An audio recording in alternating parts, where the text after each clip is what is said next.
saya sih tidak berani bilang bahwa kita akan bisa mengubah kebijakan terkait dengan contoh, tapi regulasi yang dibilang adalah regulasi yang kait dengan kapasitas dengan Mbak Diana adalah yang di depan adalah ada dua isu yang akan kita ini, kapasitas buildingnya dengan regulasi. Nah, seperti itu.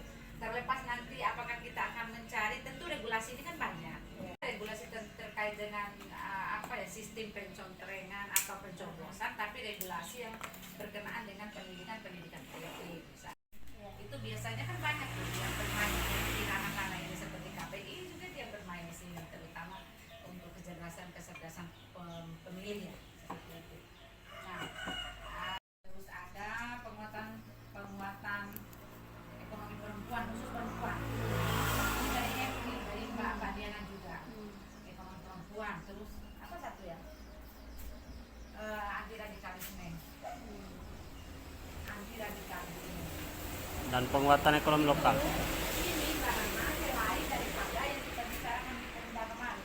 Kalau yang kita bicarakan di Pemda itu ada, kita minta ke PP ya, pemetaan PPBDes. PPBDes. Ini akan yang dilakukan pemetaan partisipatif, terus Pendampingan UMKM. Ya, kalau itu beda ya. Ini pendampingan UMKM. Ini dari Pemda ini kita minta kemarin ya, UMKM. Itu dari gambaran Mbak Rama, karena kami memang kan Mbak Rama tidak ikut yang kemarin. Itu ada SKM. Ini survei ini. Terus master plan ya.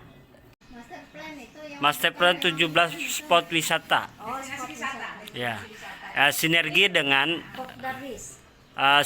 dengan bagaimana mendukung program prioritas pemerintah daerah dalam mewujudkan UMKM tadi.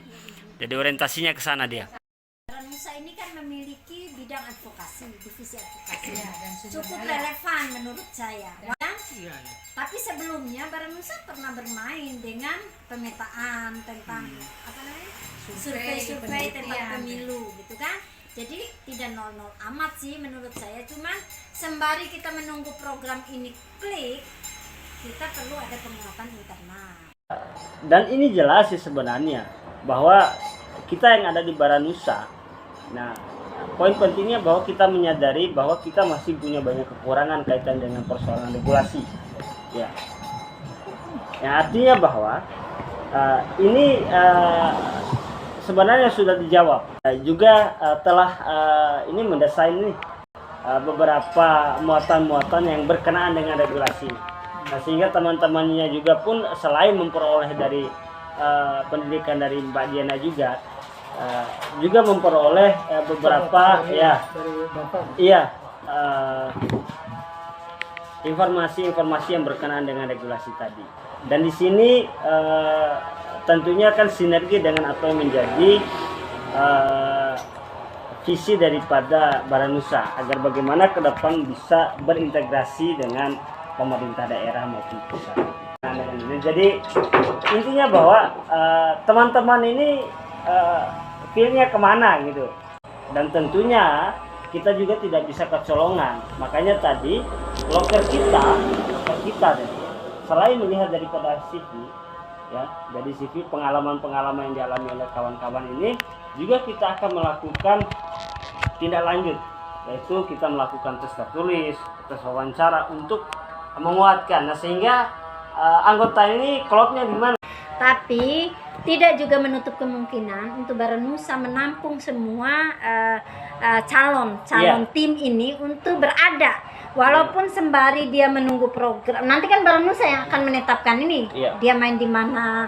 Kalau dia intent bermain di Baranusa, minimal dia belajar proses kan. Tadi kita kesepakatan di sini untuk menentukan di Zoom selanjutnya ini isu apa sih yang mau kita angkat kayak gitu. Nah, tadi kita sudah coba godok, itu ada namanya capacity building dan juga regulasi. Nah, regulasi ini kita masih pending dulu untuk contohnya tadi. Pendidikan yang artinya poin yang kita dapatkan besok di Pak Diana adalah capacity building dan regulasi yang terkait dengan pendidikan kecerdasan politik. Saya sangat mendukung apa yang disampaikan Mbak Diana. Yang saya memikirkan bagaimana setiap program yang kita lakukan itu ada keberlanjutan dengan satu catatan kita melahirkan kebijakan di kabupaten. Nah, kenapa saya juga yakin Baranusa KFC itu punya kedekatan emosional sangat dekat dengan Pak Wakil terutama. Nah, ini adalah potensi hal yang luar biasa dan berharga bagi Baranusa untuk dapat melakukan advokasi kebijakan di bidang politik ini. Dan saya yakin ini bisa. Sementara latar belakang orang-orangnya ini sangat mumpuni. Nah, jadi dari latar belakang yang sangat berbeda ya, banyak berbeda.